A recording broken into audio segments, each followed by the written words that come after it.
Merichel, ¿qué tal estáis? Hola, ¿qué tal, Alberto? Hola. Hola.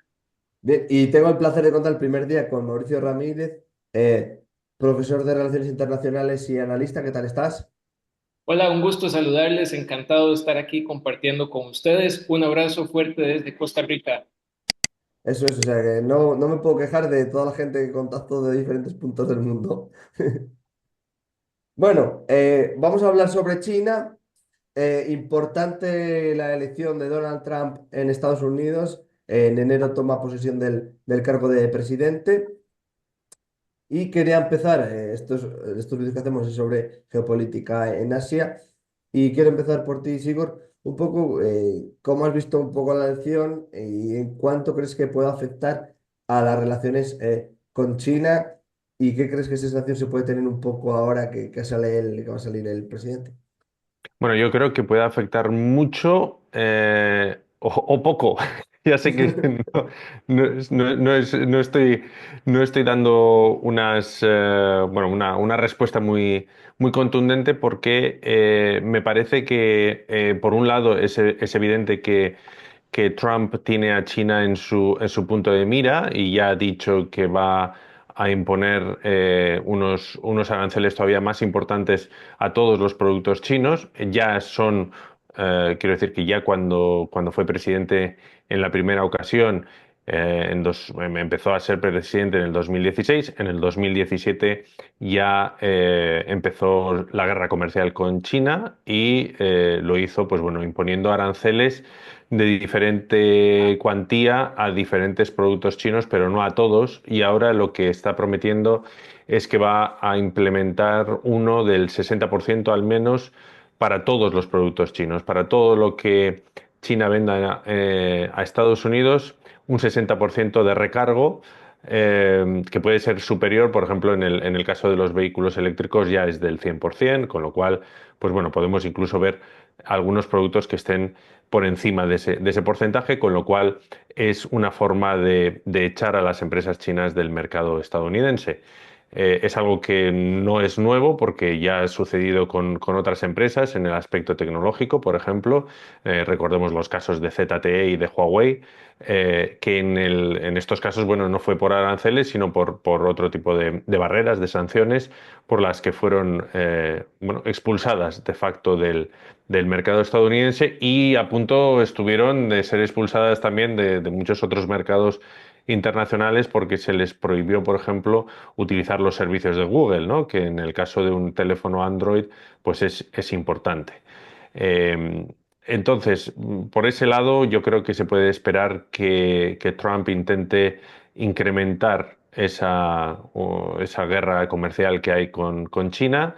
Habrá que ver también si en el terreno tecnológico va a seguir los mismos pasos, va a seguir tratando de impedir que China adquiera, por ejemplo, chips, los semiconductores, ¿no? Que son clave para la fabricación también de tecnología. Parece que China está desarrollando ya los suyos propios, que todavía, bueno, pues no están a la misma altura que los más avanzados de Taiwán, que es el principal fabricante de estos semiconductores, pero está avanzando porque, lógicamente, China ha entendido que tiene que ser autosuficiente, que tiene que ir hacia esa autosuficiencia tecnológica porque se le van a poner barreras, ¿no? Los chinos tienen claro que en este caso hay bueno, están en la misma onda, por decirlo de alguna forma, tanto los republicanos como los demócratas. Y por eso, desde China se hacía hincapié en que les daba un poco igual quién fuese a ganar las elecciones, si Donald Trump o Kamala Harris, ¿no?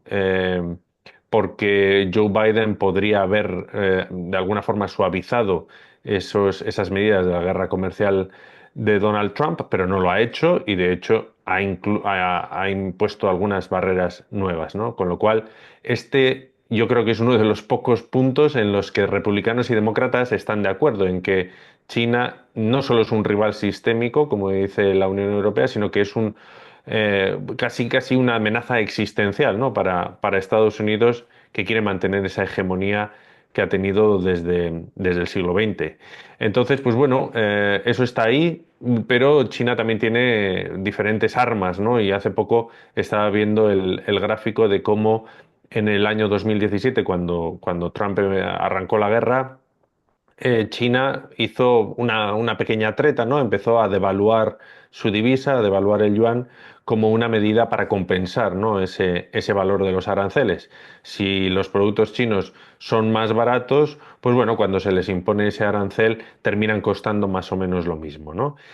Puede hacer eso, puede optar por muchas otras armas que no son los aranceles, porque lógicamente Estados Unidos le vende a China más de lo que le compra China a Estados Unidos, perdón, al revés. China le vende a Estados Unidos mucho más de lo que le compra, con lo cual, pues bueno, si pone aranceles a los productos estadounidenses, siempre va a salir perdiendo. Esto yo creo que es un resumen muy breve, ¿no? De lo que puede pasar en el plano económico y comercial. En el plano político y militar, pues habrá que ver. Es verdad que la tensión está creciendo mucho en el mar del sur de China, en el mar de China Meridional. Pero por otro lado, también hay que reconocer que cuando Trump fue presidente, pues no se inició ninguna guerra y a Trump yo creo que no le interesa meterse en ese tipo de fregados porque son caros, ¿no? Y es un poco... En esto, fíjate, encuentro cierta similitud entre Donald Trump y el Partido Comunista Chino, y es que son muy pragmáticos en el aspecto económico. Entonces, pues bueno, esto puede servir para que no haya esa temida guerra, ¿no? En el estrecho de Taiwán, que podría ser realmente preocupante, ya lo hemos hablado en otros episodios.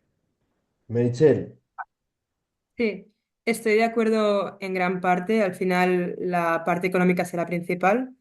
Añadiría que más allá de los aranceles, que a China será el 60%, estrategias de reshoring o nearshoring se van a implementar aún más, ¿no? Se va a intentar am, traer ¿no? Medidas más proteccionistas estadounidenses, que fabricación se vaya fuera de China, pero ya no solo eso, sino que, como ya se dijo en su primer mandato, Trump volverá a implementar o intentar reforzar la política China Plus One, ¿no? Si quieres producir en China, que sea también en otro país de la región. Entonces, esta continua diversificación para evitar que la producción sea totalmente allí y un poco la línea que decías, Igor, antes, y un poco también que en otros episodios lo hemos mencionado, la línea que intenta seguir la Unión Europea, ¿no? Decoupling China, intentar que la producción no sea solo en China, e intentarla diversificar en la región, porque aunque el eslogan de Trump, ¿no? O mucha parte de su parte de campaña política es hacerlo todo en Estados Unidos, de golpe no se puede, y una vía es diversificar, y aquí en gran parte entrarían en países como Vietnam, la India, Tailandia, etcétera, y por esto este China Plus One. Aún sigue China en la ecuación, perdona. Más allá de esto, en tema político, creo que sí que será más visceral en tema de campaña política, en tema de prensa, y también ya no solo por lo que sea realmente, sino cómo la prensa lo trasladará, que aquí Zigor, que es periodista, tendrá un gran trabajo a hacer, pero ya le hemos visto un poco el tono, vimos cómo era el tono en su primer mandato, y sí que será todo más visceral, más grande, ¿no? Más americano, como diría Donald Trump.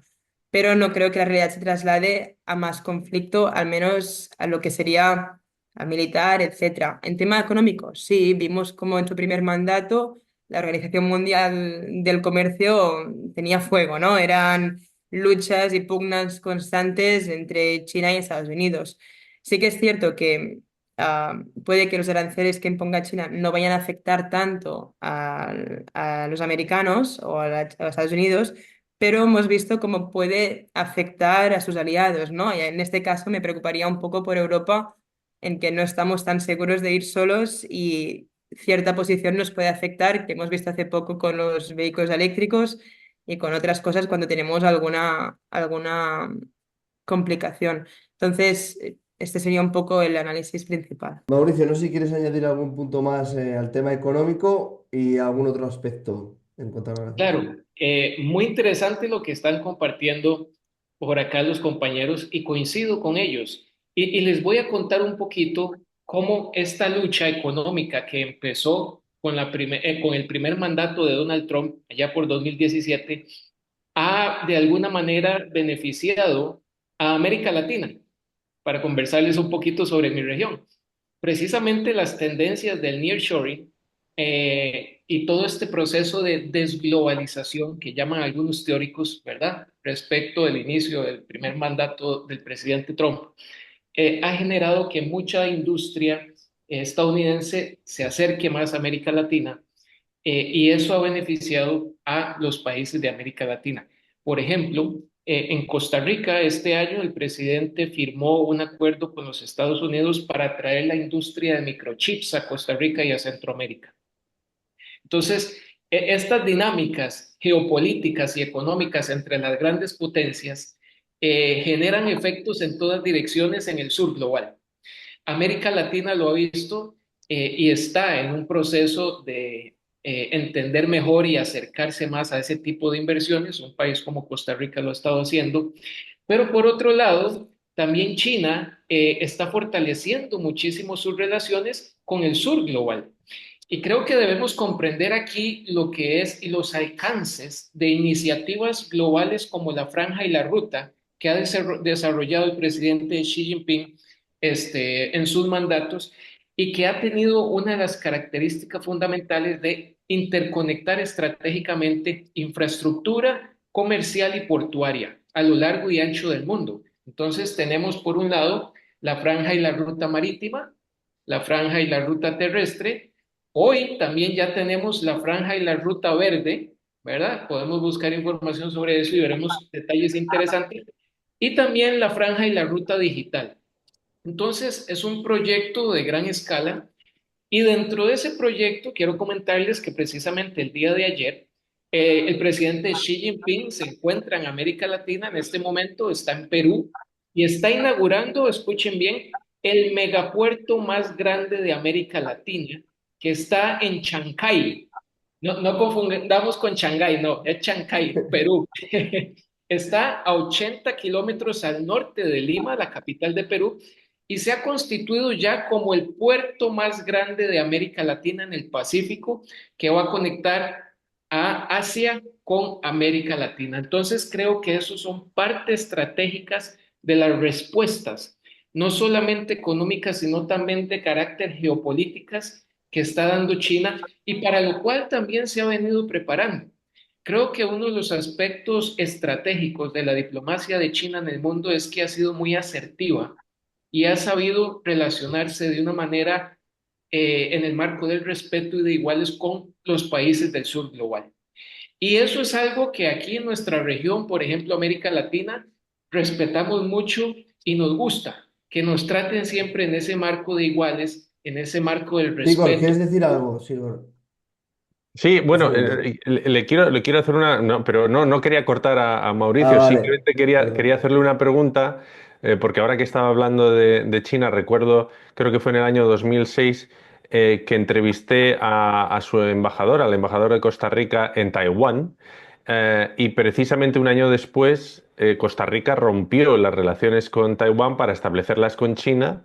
Y me gustaría preguntarle a Mauricio si eso ha sido un movimiento beneficioso, por lo menos desde el punto de vista económico, ahora que está relatando, ¿no? Cuáles son las relaciones que mantiene China con el sur global. ¿Ha sido beneficioso ese cambio? Sí, ha sido realmente beneficioso. Este año celebramos 17 años de relaciones con la República Popular China. Y tanto así que el segundo socio comercial de Costa Rica en el mundo hoy es la República Popular China. En primer lugar, por supuesto, son los Estados Unidos y en segundo lugar la República Popular China. Entonces, vean qué interesante lo que está sucediendo en América Latina. Hay una fuerza, digamos, muy importante, un bloque muy importante liderado por los Estados Unidos, haciendo presión, ¿verdad?, para sacar a China lo más que se pueda de América Latina. Eso es parte de la disputa geopolítica. América Latina es ese territorio, ¿verdad?, que si lo consideramos históricamente como lo han visto los Estados Unidos, como su patio trasero, entonces ellos siguen pensando de esa manera, ¿verdad? Ellos siguen pensando de esa manera. Entonces hay un pulso de poder muy fuerte. Y les voy a comentar algo que sucedió este año en Costa Rica. El actual gobierno de la República, ¿verdad? inmediatamente después que firma con los Estados Unidos los acuerdos para traer la industria de microchips al país, que por supuesto es ingresar a Costa Rica en el mundo de la alta tecnología y el desarrollo tecnológico y demás, lo cual es positivo, pero uno de esos puntos que aquí muchos hemos cuestionado es que el presidente dejó por fuera la empresa Huawei de la participación en la licitación para el 5G en Costa Rica. Entonces ahí es donde vemos, ¿verdad?, las presiones, los juegos de poder y la geopolítica detrás de todo esto. Claro. Y eso sucedió, dejaron por fuera a la compañía china Huawei, lo que está por fuera de la ley. Incluso eso en Costa Rica es de carácter inconstitucional porque no hay una razón técnica para excluir a una empresa como Huawei en un proceso de licitación de ese tipo más que política. Aquí mí sí que me gustaría hacerte unas preguntas y incidir en este tema porque me Sí, parece muy interesante, Mauricio. Por un lado, creo que, bueno, es muy acertado lo que has dicho. Y por otro, China y el sur global, ¿no? Aquí lo hemos hablado otras veces. China no es solo que, como dices tú, trate de tú a tú, sino que no es que vaya a hablar con el sur global. Ella misma se posiciona como parte del sur global y en todos los discursos que hace se posiciona como líder del sur global. Se autoposiciona así y, no obstante, el mundo le da un poco de razón, de momento. Entonces, creo que es muy importante hacer este inciso porque no es que diga voy a hablar con ellos, sino que yo soy parte de este grupo y quiero liderarlo, algo que Estados Unidos no puede permitir, pensando desde su perspectiva, desde su interés. Me ha encantado cuando has dicho esta parte de cómo ve, ¿no?, que Estados Unidos ve a Latinoamérica como su patio trasero, no porque sea así o me guste a mí, pero porque hay muchas declaraciones de antiguos secretarios de Estado de Estados Unidos que así mismo lo han dicho públicamente, ¿no? Y que hay declaraciones, como dicen ellos mismos, América para los americanos, no refiriéndose a Estados Unidos, sino a todo el continente. Y que América tiene que servir para poder dar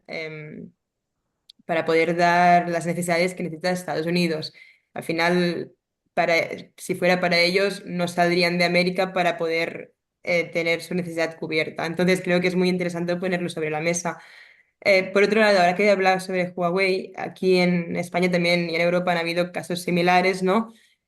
Decías que es inconstitucional. ¿Cuál fue la razón? Porque aquí, cuando la Unión Europea pide o recomienda que empresas extranjeras chinas no entren en temas como el 5G o temas de seguridad, se utiliza esta palabra, ¿no? Para seguridad nacional. Entiendo que Costa Rica utilizó algo similar o como esta relación con China es, es diferente que con Europa, no se utiliza esto, porque al final si tú utilizas la palabra no los queremos para seguridad nacional, los estás mostrando frente al público como un rival, ¿no? Como algo hostil. Entonces, ¿cómo lo justificaron públicamente?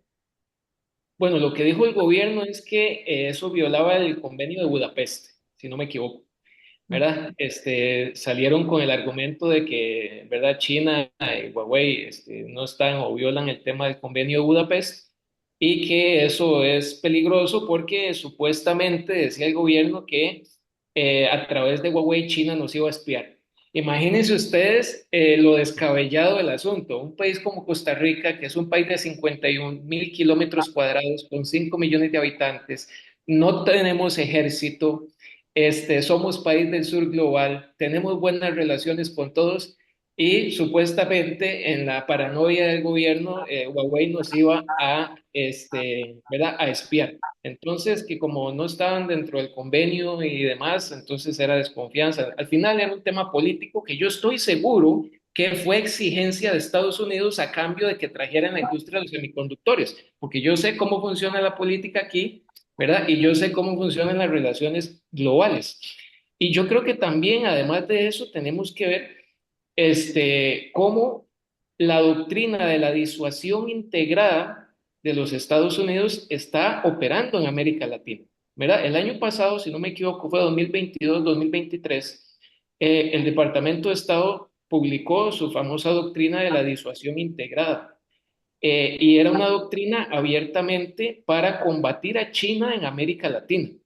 y lo que decía esa doctrina y lo que dice esa doctrina, pueden buscar todos y ver que no es mentira, es utilizar todos los medios posibles para contener y alejar a China de América Latina. Entonces estamos hablando de la parte tecnológica, de la parte política, cultural, ideológica, en fin, es una especie de guerra híbrida y yo creo que en América Latina estamos viendo eso actualmente. Por ejemplo, Costa Rica, con este gobierno se han enfriado mucho las relaciones con la República Popular China. El tema de Huawei ha generado mucha suspicacia en los sectores políticos y demás, porque debemos recordar que países como Costa Rica somos países en vías de desarrollo, no somos países desarrollados. Entonces, para nosotros, la cooperación que nos puede dar países como China en el marco de la filosofía de un futuro compartido, como dice el presidente Xi Jinping, es muy beneficioso. Y de igual manera con el intercambio comercial, yo creo que una de las características principales del éxito del comercio de China y América Latina es su carácter complementario, ¿verdad? Eso tiene muchísimo que ver y también entender que nosotros, como parte del Sur Global, necesitamos compañeros que vayan en la dirección de cooperar sin imponer y tampoco sin imponer sanciones. Sí, bueno, Michelle, ¿quieres decir algo de lo que está, sobre lo que está comentando? No, la ¿O verdad le es que a mí pongo? me parece muy interesante que se escuchen voces como la de Mauricio, ¿no? Desde el propio sur global para analizar estas cuestiones que normalmente las analizamos siempre desde la perspectiva ya sea europea o estadounidense, ¿no? En América Latina, quería contarles también que se han hecho trabajos académicos, intelectuales, desde la academia muy valiosos que tienen que ver con cómo América Latina se puede posicionar en un mundo donde, según algunos pensadores, es cada vez menos importante en las relaciones internacionales, ¿verdad? Como una figura, un actor protagónico del mundo. Y entonces varios autores han hablado de una idea que han llamado no alineamiento activo. Yo no sé si ustedes han escuchado el tema, la famosa doctrina del no alineamiento activo. Lo que plantea es precisamente que las diferencias entre las grandes potencias no deberíamos traerlas nosotros a las discusiones internas de nuestros países, porque eso lo que genera es una polarización tremenda. Si ustedes vieran el daño que ha hecho la situación política interna de nuestros países en América Latina, el traer la discusión, por ejemplo, de temas como la guerra en Ucrania, de temas como las diferencias geopolíticas entre Estados Unidos y China por el tema de Taiwán, ha sido gravísimo. Y yo creo que eso no beneficia en nada a América Latina. América Latina, como un continente emergente en el sentido de que anda buscando el modelo de desarrollo propio soberano, debería visualizarse como lo ha hecho Costa Rica en los últimos años. Me parece que la historia de Costa Rica es muy particular en eso, porque ha tenido una política exterior hasta hace poco, porque este gobierno sí se ha metido a tomar parte de un bando en el tema de Ucrania, en contra de Rusia, siguiendo y apoyando el tema de las sanciones que ha hecho Estados Unidos y Europa contra Rusia, en fin. Pero eso no ha sido la característica de la política exterior costarricense y por el contrario ha sido neutral. Y eso ha sido muy interesante porque a Costa Rica le ha dado réditos muy importantes. Declarar su neutralidad ante el mundo, al ser un país sin ejército, democrático y de paz, eso generó muchos réditos positivos y yo creo que América Latina y la doctrina del no alineamiento activo son parte de esos esfuerzos que hay para poder posicionarnos de una manera distinta y no caer en los juegos de una potencia u otra en un proceso global de transformación de las relaciones internacionales, donde lo que se plantea, por un lado, es la continuidad de un orden internacional de carácter unipolar, ¿verdad? Liderado por Estados Unidos y Europa, u Occidente colectivo, como llaman, y por otro lado, un mundo de carácter multipolar, ¿verdad? Donde países como China, precisamente, lideran un proceso distinto en las relaciones internacionales. Entonces, eso es lo que aquí, por ejemplo, en América Latina se está discutiendo. Hay toda una revolución de ideas, de pensamientos y demás, porque también tenemos, por otro lado, presidentes como Milei en Argentina, Bukele en El Salvador o el mismo presidente Chávez aquí en Costa Rica, que mantienen una línea totalmente adversa a eso y mucho más cercana a la geopolítica occidental. Me parece muy interesante esta visión, sobre todo desde el punto de vista económico, ¿no? Pero ha mencionado la multipolaridad, Mauricio. No sé, yo cada vez veo un mundo más bipolar, ¿no? Me parece que en muchos aspectos estamos con una mentalidad de guerra fría, con unos conflictos que están obligando a los países a tomar partido porque hemos estado analizando los aspectos económicos, pero no podemos olvidar también los aspectos políticos, ¿no? Y Mauricio ha dicho, ¿no?, que Costa Rica es un país democrático. Lógicamente, China es un país no democrático, es un país autoritario que eh, tiene muy buenas relaciones con los países no autoritarios del mundo y esto, pues bueno, es una cosa que hay que tener en cuenta y que es relevante, ¿no?, a la hora de ver, ¿no?, la geopolítica desde la globalidad, ¿no?, y entender también por qué se generan algunos bloques. En el caso de Rusia, la invasión rusa de Ucrania, pues yo creo que es bastante evidente lo que está pasando, ya lo hemos hablado aquí en Sí. alguna ocasión. Y es evidente también que eso conlleva unos ciertos riesgos, creo yo, vamos. Yo sí que me gustaría incidir un poco porque me guardo muchos temas ahora y sí que tengo, espero no olvidarme de muchos, pero se hablaba de la multipolaridad. Creo que Mauricio decía, ¿no?, que hay una parte que quiere continuar con un solo, ¿no?, un solo mundo, una sola visión, que es el occidental o Europa, Estados Unidos, digámoslo así, este grupo.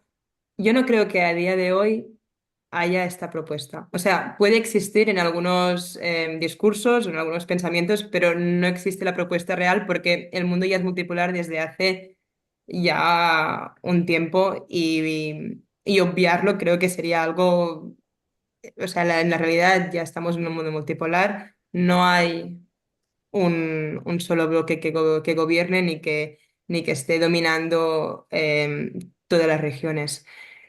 Por supuesto que hay ese discurso y por supuesto que se quisiera por algunas partes volver, pero no creo que se esté actuando cuando se implementan políticas internacionales o exteriores en esta base. Cuando Estados Unidos implementa su Pivot to Asia o cuando Europa hace su política, que les costó muchísimo ponerse de acuerdo Francia y Alemania, pero su política Indo-Pacífico, no lo hacen con un pensamiento de como si estuvieran Estados Unidos y Europa con hegemonía a nivel mundial. Lo hacen con otra perspectiva, otra premisa, diciendo vemos que no es así, ¿cómo podemos hacer para tener más influencia en la región? Ya van con la premisa de que ha cambiado la situación a nivel internacional. Yo sí que creo, en eso sí que estoy de acuerdo, que sí que estamos en un mundo multipolar, que va a continuar siendo así. Sí que veo esa sensación de bipolaridad, como decía Sigor, pero creo que es un poco más multipolar y creo que alguna vez lo hemos mencionado, nos vamos a adentrar más a los minilateralismos. Perdonad que es una palabra que a veces me cuesta porque es larga, pero los minilateralismos am, serán cada vez más importantes en regiones, en Latinoamérica, en Asia sobre todo, ya se está implementando más en regiones, sobre todo el sur de Asia, Indo-Pacífico, ¿no? Este tipo de acción, que también la Unión Europea lo ha hecho patente y siempre lo intenta decir desde la parte exterior, pero la parte política parece que no acaba de congeniarse, será muy importante para tener éxitos, como hemos visto ahora que decía Mauricio, China y Latinoamérica. Creo que esto será muy importante. Me encanta que haya salido el tema del no alineamiento, porque justo lo hablamos el otro día, ¿no? Pusimos de ejemplo a la India, a mí, uno de mis actores favoritos y nunca me cansaré de decirlo. ¿Por qué? Porque es de los primeros o de los que más visiblemente ha utilizado esta política desde hace muchísimo tiempo y el otro día decíamos que sería bueno poder exportarla, ¿no? Esta visión que decía Mauricio ahora del alineamiento, decíamos el otro día como la India es un caso de estudio perfecto donde tiene relaciones tanto con Israel como con Irán, con China a nivel comercial, con Estados Unidos, con Europa. Y al mismo tiempo tiene conflictos territoriales con algunos de ellos, ¿no? Es un ejemplo muy claro y creo que será muy interesante verlo aplicado a Latinoamérica si se da. Voy un poco atrás, pero me he quedado allí y me gustaría poder hacer algún inciso cuando Mauricio hablaba de, si no me equivoco, decía, Estados Unidos tiene, ¿no? quiere echar a China, un poco así, ¿no? de Latinoamérica. Ya, pero aquí a mí me encanta cuando hablamos de geopolítica ponernos el sombrero de cada uno, ¿no? Yo cuando analizamos la India, el sombrero del gobierno indio o de la sociedad, cuando analizamos Estados Unidos, lo mismo. Como bien decías, Igor, en un principio, tanto Harris como Trump no diferían mucho en esto, ¿no? Un poco la táctica podría ser diferente, pero no tenían la misma animadversión, no personal, pero puede que a nivel gubernamental con China. Entonces, no es que quieran echarla porque sea China, pero porque sus intereses van en contra de los intereses chinos. Creo que al final es una perspectiva coherente y lo mismo que quieren hacer Indo-Pacífico y su región, lo mismo o más van a querer hacer en su lado de mayor influencia, como es su propio continente. Entonces, creo que es algo que no nos debe sorprender, que es una política clara y van a intentar apretar por allí. Entonces, estrategias como lo que decían en un inicio, ¿no? O propaganda o comunicaciones, digámoslo así, para que no quede con connotaciones de ningún color. Cuando hablabas del caso de Huawei en Costa Rica. Al final, el relato que se utiliza en gran parte, y así estemos de acuerdo o no es otra cosa, es que las empresas chinas son estatales, ¿no? Entonces, aquí es donde entra seguramente lo que hablaban de seguridad nacional, etcétera. Esto será un punto que utilizará Estados Unidos en Latinoamérica, igual que se ha utilizado en Europa. Quiero decir que son diferentes puntos, pero que ya tocarlos un poco todos, pero que todos tienen su porqué, ¿no? Su lógica cuando nos ponemos en la cabeza de esa región o de ese país. Yo, Eh, Merichel, me gustaría hacerte a ti una pregunta. Has hablado de eh, cómo Kamala, ¿no? y Donald Trump están de acuerdo en tratar de detener el auge de China, ¿no? Que es algo que se dice desde la propia China, y dices que es porque, bueno, pues atenta contra los intereses de Estados Unidos, con lo que estoy de acuerdo, ¿eh? Pero ¿crees que si, por ejemplo, en vez de China fuese la India la que hubiese crecido de esta manera y tuviese sus propias empresas gigantescas, ya no sé, en vez de, estoy pensando que en vez de BYD puede ser Tata, ¿no? Eh, ¿Crees que se le pondrían tantas pegas o no te parece que igual quizá por el sistema democrático de India, por mucho que tenga sus imperfecciones, ¿no? Sería mejor recibida? Pero eso te iba a decir, o sea, al tener ese sistema cambia la perspectiva, ¿no? Un poco lo que dices tú ahora. Yo cuando me refiero, no porque sea China, me refiero a, no porque sea una empresa china de per se, no porque sea de etnia china, sino porque está vinculada en este sistema o este régimen que no está de acuerdo en las perspectivas o intereses de Estados Unidos. Yo no digo si es bueno o malo, aquí cada uno, el análisis es el que es y cada uno subtrae con qué prefiere. Si la India tuviera el poder que tiene la China ahora mismo, sería un poco distinto su modo de crecimiento porque tiene una forma de gobierno muy diferente a China y por eso también tiene las complicaciones que tiene hoy en día en la sociedad que tiene. Tata no tiene no creo que en Tata haya el control estatal en ese sentido, o al menos no en lo que hay. Puede que en otros momentos o más Tata tenga más control gubernamental que no al revés, ¿no? Entonces, creo que sería diferente, en ese sentido sí.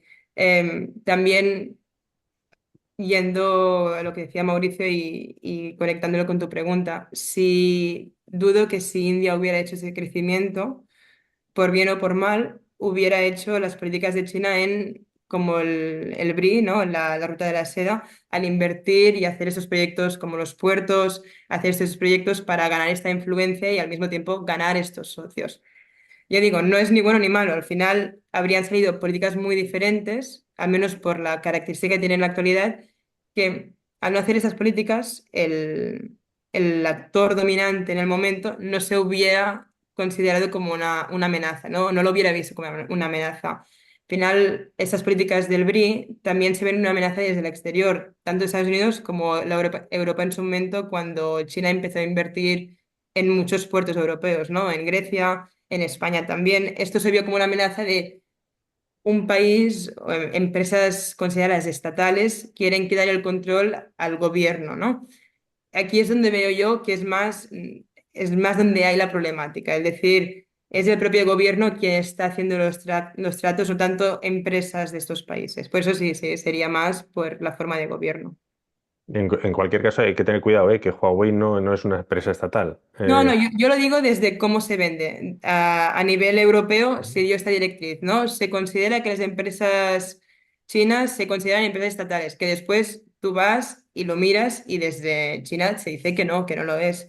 Pero la recomendación, aunque no lo digan tal cual para no tener un problema diplomático con China aún mayor, es esta. Intentad no hacerlo. Huawei en España, hará unos años, y no diré con quién, intentó contratar empresas de public affairs o de nivel corporativo para limpiar esta imagen de no somos una empresa estatal. O sea, aunque realmente o no se diga así públicamente, se vende así. Entonces, sí que hay este run run, para decirlo así sin ir más allá. Es Mauricio, curioso, sí, Alberto, la dicotomía, ¿no? El cacao que tenemos, sí. porque por un lado tenemos miedo, ¿no? De que las empresas chinas vengan a adquirir empresas, o bueno, yo vivo en Bilbao, en el puerto de Bilbao, la terminal de contenedores está en manos de China, ¿no? Y por otro lado, queremos que vengan con sus inversiones, queremos que las empresas de automoción chinas vengan a implantarse aquí, ¿no? Ahora Chery, por ejemplo, en Barcelona, en la antigua Nissan, parece que los gobiernos muchas veces aquí también sacan pecho, ¿no? Cuando dicen, no, bueno, es que estamos atrayendo inversiones chinas, ¿no? Y esto va a ser muy bueno porque va a crear puestos de trabajo. Yo creo que al final ahí también hay un miedo a que las empresas chinas de alguna forma terminen siendo casi extractivas, ¿no? Y que no aporten al tejido empresarial local, que no creen puestos de trabajo, que roben la tecnología, ¿no? Con esa transferencia tecnológica que tanto les ha pesado en la propia China. Mauricio, en Costa Rica, en Latinoamérica, no nos importa tanto estas cuestiones. Vieras que es muy particular el tema, pero más bien América Latina lo ve como oportunidades. ¿Verdad? Sí, no estamos tan enfocados en esa parte porque América Latina no produce alta tecnología, digamos, no es parte de su desarrollo, mucho menos histórico. Entonces, más bien lo que nosotros vemos desde América Latina es cómo ese desarrollo tecnológico o esa contradicción tecnológica entre las dos grandes potencias nos puede beneficiar a nosotros, ¿verdad? Más que todo en esa dirección. En el tema de la producción tecnológica china, lo que hemos visto es oportunidades porque es un tipo de tecnología mucho más accesible para nuestros países, económicamente hablando. ¿Verdad? Entonces, por ejemplo, cuando el presidente Xi Jinping dice que su desarrollo tecnológico ha beneficiado el desarrollo del sur global en estos temas, yo creo que se refiere a eso precisamente, ¿verdad? Porque esa guerra comercial, para llamarlo así de esta manera, también de alguna forma ha generado que los precios sean más accesibles al sur global. Y esto lo hemos aprovechado nosotros los países que estamos en vías de desarrollo. Además de eso, creo que ya se empieza a desarrollar, no como quisiéramos, digamos, pero sí de una manera lenta pero sólida, una especie de visión pragmática, como hablábamos ahora al principio, ¿verdad? Una especie de visión pragmática, o sea, hemos visto que, por ejemplo, Costa Rica tiene excelentes relaciones con los Estados Unidos, es su socio comercial número uno, excelente eso, que siga así, y al mismo tiempo podemos tener y tenemos esas buenas relaciones con China, que es nuestro socio comercial número dos, y eso no ha interferido en la política costarricense de una manera negativa. Entonces, creo que ya esa conciencia pragmática, ¿verdad? De entender, bueno, yo soy un país democrático, y hay países que tienen formas de gobierno distintas a las mías, eso no tiene que incidir para que yo tenga buenas relaciones con ellos. Por ejemplo, Costa Rica también tiene muy buenas relaciones con Arabia Saudí, por ejemplo, con Emiratos Árabes, con Qatar. Les comento que la semana pasada Qatar nos regaló un monumento que vamos a colocar aquí en un parque nacional. Entonces, eso, el hecho de que ellos tengan una religión distinta, un sistema político diferente a la democracia liberal nuestra, no quiere decir que tenga que ser eso un impedimento o que yo tenga que decirle a ellos que para poder tener buenas relaciones ellos tienen que tener las mismas prácticas políticas que yo como país. Entonces, en el sur global, eso ya se va, esa conciencia va creciendo.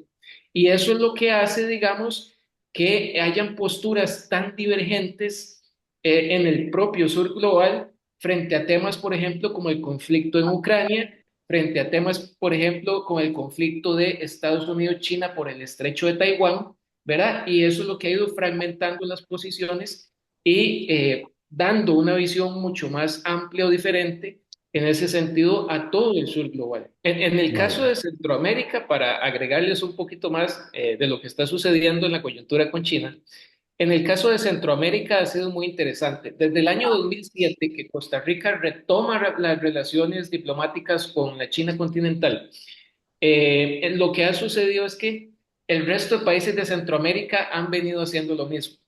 A tal punto que el día de hoy el único país de Centroamérica que tiene relaciones ahorita con Taiwán es Guatemala. Pero después de ahí, todos los países de Centroamérica han venido cambiando, ¿verdad? Han estado, han dejado las relaciones con Taiwán y se han incorporado a un marco de relaciones estrecho con la República Popular China. Y eso les ha generado muchos réditos positivos, especialmente en lo económico, porque recordemos que en lo político China no se mete.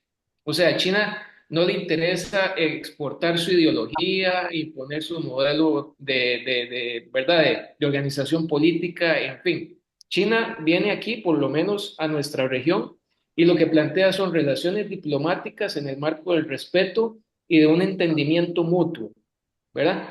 Eso implica una estrategia que ha diseñado, que ha sido muy exitosa, que tiene dos variantes muy importantes. Una es que ha sido una diplomacia multidimensional, ¿verdad? Porque no se limita solamente a un tema diplomático, cultural, sino que tiene que ver con lo económico, tiene que ver con el intercambio académico, científico, digamos, ¿verdad? Las becas que hay para ir a estudiar a China son impresionantes en toda América Latina. Entonces, está en diferentes dimensiones esa diplomacia, pero también tiene la característica que la diplomacia china en América Latina es de carácter multinivel. Y esto ha sido fundamental en la estrategia de China de consolidar sus relaciones con América Latina, porque cuando hablo de que son relaciones de carácter multinivel, quiere decir que no solamente se remiten a temas entre cancillerías y gobiernos, sino que pueden trabajar también a nivel local. Por ejemplo, en Costa Rica tenemos el gobierno central, hay otras instituciones autónomas del Estado y demás, pero el gobierno local, que son los municipios, ¿verdad? Las municipalidades, así funciona en Costa Rica, a nivel municipal se han hecho proyectos de hermanamientos de ciudades. Entonces, por ejemplo, entre la ciudad de Shanghái y una ciudad de Costa Rica, entre la ciudad de Beijing o la ciudad de Shenzhen y una ciudad de Costa Rica, se hacen hermanamientos de ciudades. Entonces, es una diplomacia a diferentes niveles, que va trabajando toda al mismo tiempo, pero a diferentes velocidades y obteniendo beneficios compartidos de una manera muy, muy estratégica. Y eso ha profundizado todavía más el intercambio, no solamente cultural, sino también comercial y estratégico entre ambas regiones. Yo, bueno, solo más me gustaría hacer un inciso porque has dicho algo muy relevante y más para complementar. Has diferenciado, ¿no? La manera que actúa China de Estados Unidos, ¿no? Estados Unidos quiere exportar al mundo su manera de ser y China no, te ve de igual a igual, decías. Yo aquí ya voy más a lo teórico, pero creo que es muy relevante. Aquí diferenciamos los dos excepcionalismos, ¿no? El americano y el chino. El americano ve como su misión moral divulgar el mundo, ¿no? Se ve como un mesías de divulgar su democracia, su mundo liberal y así lo quiere hacer a nivel universal. En cambio, el del excepcionalismo chino se ve similar, pero al revés. Digamos que ellos también se ven como el centro del mundo, una cultura milenaria excepcional, pero que no tienen por qué exportar. Ellos son el centro y es único e inigualable y a lo demás pues van allí, ¿no? Pero no tienen que exportarlo. Entonces es algo que los dos se ven en el centro o se ven como principales, pero no tienen la misma misión, digamos. Es más que nada porque cuando lo has dicho, digo, es muy interesante ver esta visión y desde aquí a veces entendemos cómo surgen sus ideologías, cómo surgen sus políticas y el por qué lo hacen. Y nada, era más que nada eso. Hay un concepto que es fundamental para comprender la política exterior de China hoy en el mundo. Es un concepto que tiene casi 3.000 años de antigüedad y se llama Tianxia. No sé si lo han escuchado en algún momento. Es el concepto Tianxia. Tianxia es una visión espiritual política, ¿verdad? De las antiguas dinastías, creo que fue de la dinastía Shu de China. Y el concepto Tianxia significa todo bajo el cielo. Y bajo esa filosofía de todo bajo el cielo, en el plano de lo político, eso se manifiesta en que hay que tratar de mantener la armonía celestial en la tierra. Y la estrategia política de China, y si ustedes estudian los 5 principios de la política exterior de China, están basados mucho en ese concepto tradicional de Tiancha, que es respeto mutuo, no meterse en los asuntos internos de otros países, ¿verdad? Y trabajar en el marco de la cooperación y demás. Y creo que para entender un poquito esto que planteabas sobre esa diferencia entre la visión de los Estados Unidos, ¿verdad? De que usted para tener que tener relaciones conmigo, tiene que ser democrático, liberal y pensar como yo, y de China, que más bien llega y ofrece un partnership, ¿verdad? Una cooperación de mutua ganancia, creo que tiene que ver también con la composición y la tradición del pensamiento político chino, porque incluso el concepto de Tianxia es mucho más antiguo que el famoso concepto de la polis griega, que nos han dicho a nosotros es el primer concepto político de la historia, prácticamente. Pero Tianxia es más antiguo, mientras, por ejemplo, la racionalidad que se basa en la lógica de la polis griega es de estados, de ciudad-estados pequeñas con fronteras y demás. La visión de Tianxia es de todo el mundo, ¿verdad? Es de todo el mundo, o sea, el país es el planeta. Y para poder estar en paz, yo a lo interno tengo que estar en paz con mis vecinos y tengo que estar en paz con los demás. Y en eso se basa un poquito esa dinámica de la política exterior china. Con eso, perdona que voy a hacer otro inciso, pero con eso estoy de acuerdo y lo hemos visto, Igor lo ha comentado en otras veces, en otros episodios o otros vídeos, en cómo la política exterior china no es diferente a través del abril, los proyectos que hacen a favor de otros países, que a veces el outcome, ¿no? El resultado no ha sido tan bueno, ¿eh? A veces también ha habido disparidades o deudas que han pasado por el camino o condiciones que no se han cumplido y ha habido disparidades. Pero no creo tanto que sea por la teoría que sea tanto uno va de igual a igual y el otro no, simplemente que uno va a exportar y el otro no. Entonces el otro se encuentra y rige. Y aquí yo me gustaría enlazar, y un poco también por algo que se ha dicho antes, que creo que Sigor tiene bastante importancia, que te preguntaba, ¿no tenéis miedo, como aquí se ha dicho muchas veces en Europa, ¿no? Cuando viene una empresa china, viene con todo. Digamos que no deja productividad en el país, sino que ya viene con los trabajadores, etcétera, etcétera. Em, Esto viene un poco basado también en este excepcionalismo chino, ¿no? O en esta teoría, ¿no? De yo soy el centro y yo voy. Entonces, su manera es la buena. Que eso no es ni bueno ni malo en el concepto de los demás, pero quiero decir, esa es la manera de hacer. Claro, vemos como, por ejemplo, ahora en Pakistán ha surgido una dinámica anti-China a causa de esto, ¿no? En los puertos, pues la mayoría de trabajadores que enviaba la empresa china pues son chinos y no dejaban entrar de pakistaníes ni etcétera. Era como más, digamos, dominado solo por uno. Entonces, yo ya os digo siempre, ni malo ni bueno, aquí cada uno tal. Pero sí que enlazo con lo que decía Igor. ¿No lo veis como algo problemático o simplemente lo que venga que pueda producir perfecto y a partir de ahí creceremos?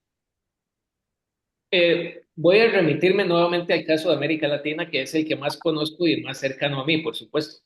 En el caso del puerto de Chancay, que acaban de inaugurar en Perú el día de ayer, eh, es 60% empresa china, 40% empresa peruana. Entonces, esa ha sido un poco la dinámica, para que se tenga un poquito la idea de cómo funciona aquí en América Latina. ¿Verdad? Esa misma preocupación que planteas ha estado en América Latina, ¿verdad? Especialmente cuando China va a construir puertos o carreteras estratégicas que dan a las costas donde salen las exportaciones, entran las importaciones de nuestros países. Pero hasta el momento, acá en América Latina no ha habido un problema político por eso. ¿Verdad? Hasta el momento, no sé mañana, todo puede cambiar. La política y el mundo es volátil, todo está en constante cambio. Y hoy hay muy buenas relaciones con la República Popular China, mañana no sé qué pueda pasar. Pero hasta el día de hoy la relación ha sido respetuosa en ese sentido y se ha manejado así. Como les digo, en este caso, la compañía naviera china COSCO tiene el 60% de este puerto y el 40% una compañía minera peruana, creo que se llama Volcán, ¿verdad? Y están trabajando de manera conjunta.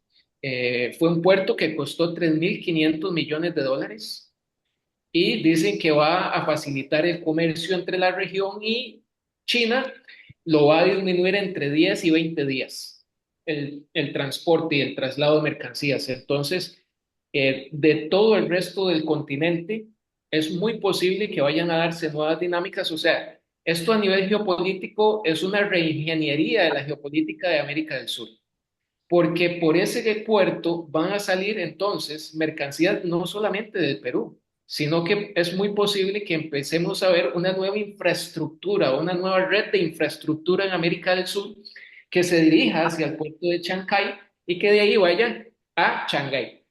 Ese juego de palabras me pero bueno, eso es un poquito la dinámica del impacto geopolítico que puede tener una mega infraestructura de este tipo en una región como América Latina, ¿verdad?